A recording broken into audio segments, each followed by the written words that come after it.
Hi, I'm Annette with Annette's Needles, and today we are going to do something fun.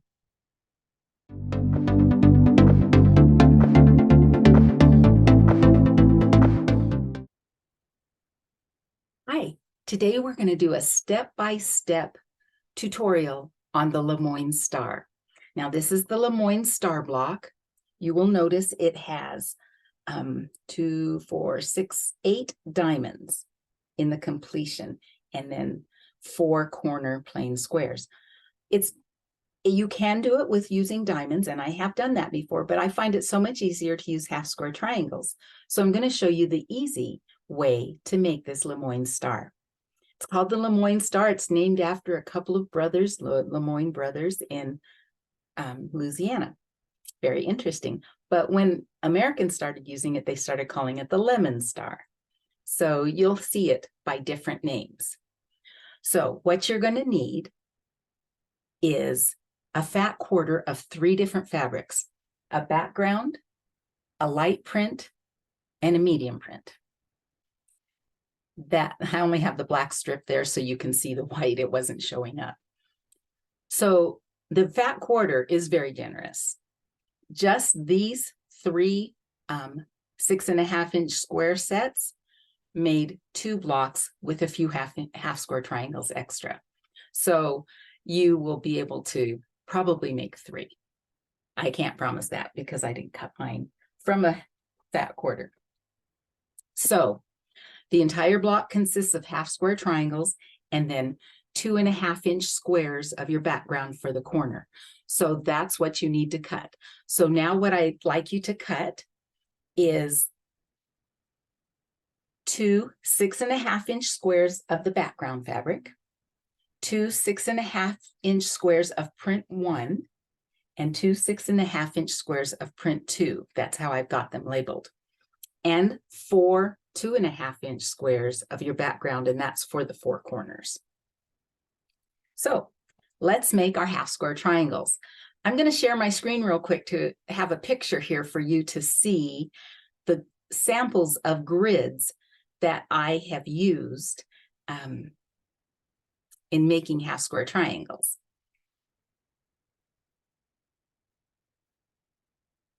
So you see, if you grid your fabric, I grid for 2.5-inch squares, I grid a 3-inch block on each fabric.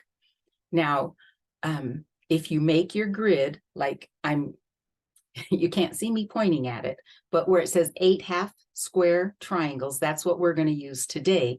But if you know you want to make more, you can follow the 20 half square triangle grid or the 24 half square triangle grid. If you're very careful, they'll come out to a hair over, a thread or two over 2.5-inch squares. The formula that I learned years ago was to add 7/8 of an inch to your finished square. So these will finish after sewn into a quilt at 2 inches. So if you make your grid at 2 7/8 and everything is perfect, it will finish at 2.5 inches. But everything is rarely perfect. So I make my grids at 3-inch squares. So you'll notice the blue lines are 3-inch squares and the black lines are your cutting lines, your sewing lines, I mean. So let's go into and see how we can draw our lines for our grid. So this is our 3-inch grid. I started from the middle and came out so that I had a little bit on each side evenly. I used a blue pin so that I would know that those were my main grid lines. Then I drew with a black pin our sewing lines just corner to corner on the square grid.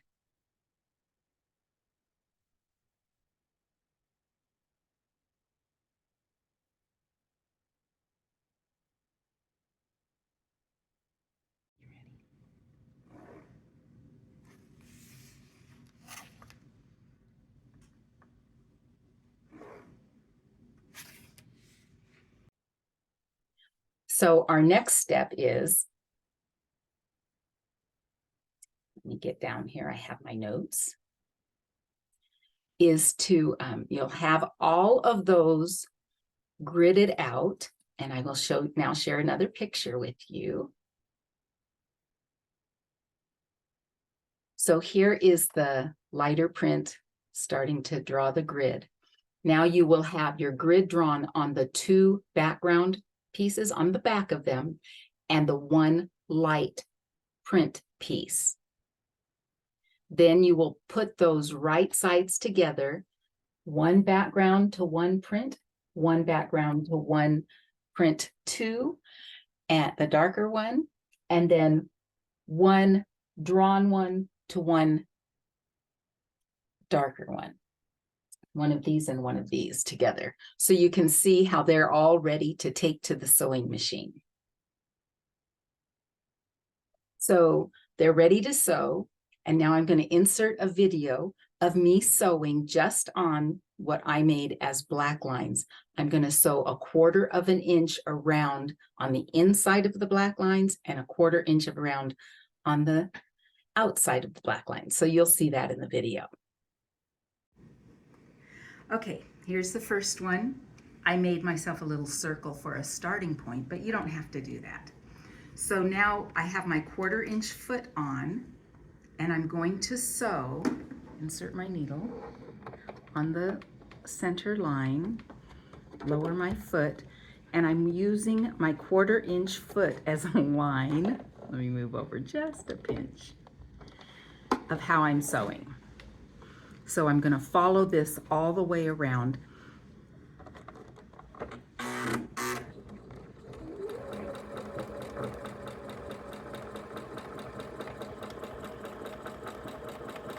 When I get to the center line that I made blue, I'm going to lift my foot up and turn it. Okay, we can go one more. And turn it, and then continue sewing on the inside of that drawn line, 1/4 inch away from it. Same at each point. And I'm just going to keep you on here until I get to the end so we can go over to the other side.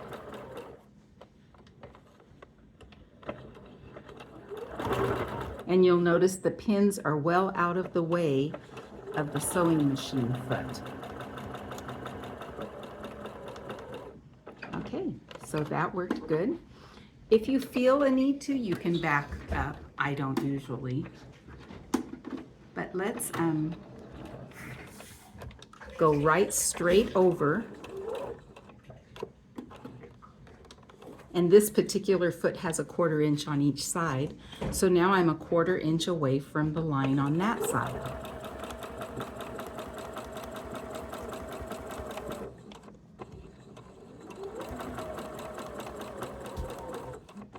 This doesn't matter. I'm going to cut this off so I can just stitch along this till I'm sure I'm at my 1/4 inch.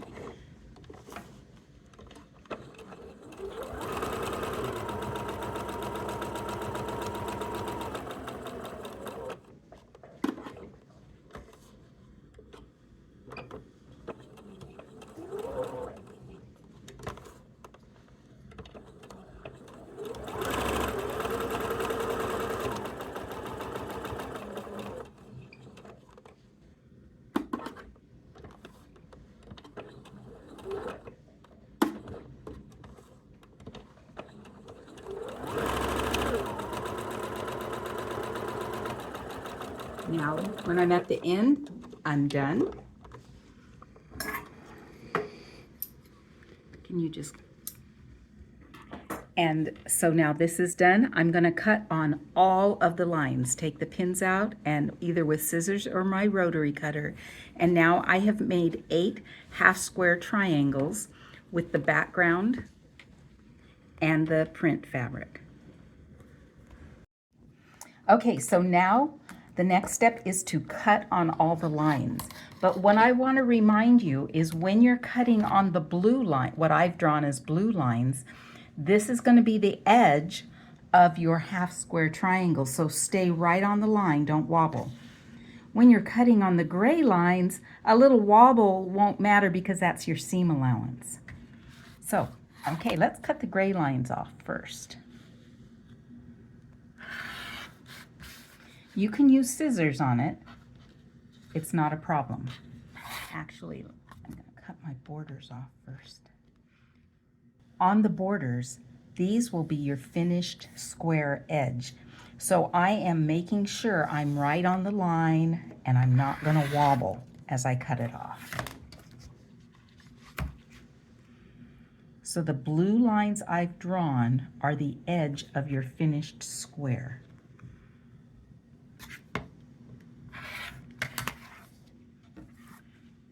And I'm just going to show you again just to make sure you understand. That is your half square triangle. And it should finish out, after we press them out, they should iron out at 2.5 inches and then finish at 2 inches once they're sewn into the block. Okay.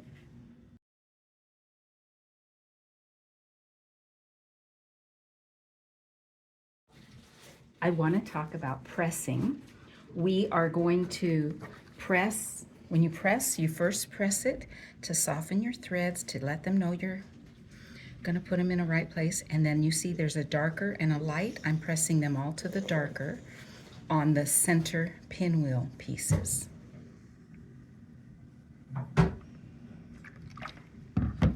So that will fit right with the design. Then these two will be together, and because I pressed it both to the dark, it will nestle. You can see my little bunny ears at the top. It will nestle good for sewing it together. I don't have to go over 2 seams, just 1. Okay, we've pressed them all, but I'm going to talk a little bit about pressing. As we put them together, we want one of our background fabrics. White on white throws me off. One of our print 2 and background fabric. Our background fabric and print 1 and background fabric. That's our top row. Now when we press, we want to go opposite. This one goes to the dark, but this one goes to the light. And that's so when we nest our seams, like I showed you at the ironing table, they will nest in nicely. Now our next row, I'm going to take it as a 4-inch row, and we are going to put our pinwheel together. Now, under our kitty ears, we match the color, and we match the colors, so we have the diamonds of the star. And then the next pinwheel part is opposite. I always have to think again. Is opposite that, so that we have the actual pinwheel going in a circle. So sewing those together will be nice because we've pressed all of these to the dark. So we're going to sew these 2 together and then these 2 together. Then we have to put our little kitty ears the same as we've pressed to the dark and to the light. You can see why I call them kitty ears. And match them up to make our diamond. And the same on this side. So as you're placing these next to your sewing machine, you're lining them up so that you can just sew them in rows. Now because we've sewn our pinwheels together, you have a choice. You can sew these 2 and these 2 together, and then you have one long line. But when you sew these 2 together, I want you to press it open and press this open, because then they won't be too bunched up in the center with seams. Sew this row together and then sew them all together, and then you'll be done. So that was kind of fun, and it's very easy, but I want to talk just a little bit more about putting it together and pressing it. I'm going to show you a picture. I'm going to share my screen. So you can see here, I started putting the pinwheel together, and I just wanted to show you how to press those open. You see how I pressed them open at the back? And then the next thing is I'm going to press these two together, sew them together, and then press that open. And that relieves that bunch in the middle somewhat. There's other ways to do it. You can spin it. You can look that up. That's very interesting. And then once that's together, then you can see how I sewed the two on each side together and put it all together. And then you're done. Now, if you want to see this all written, I blogged the whole thing on my blog at annettesneedles.com. And then you can just read it and look at it and have it right there next to you. You don't have to rewatch the video the whole time.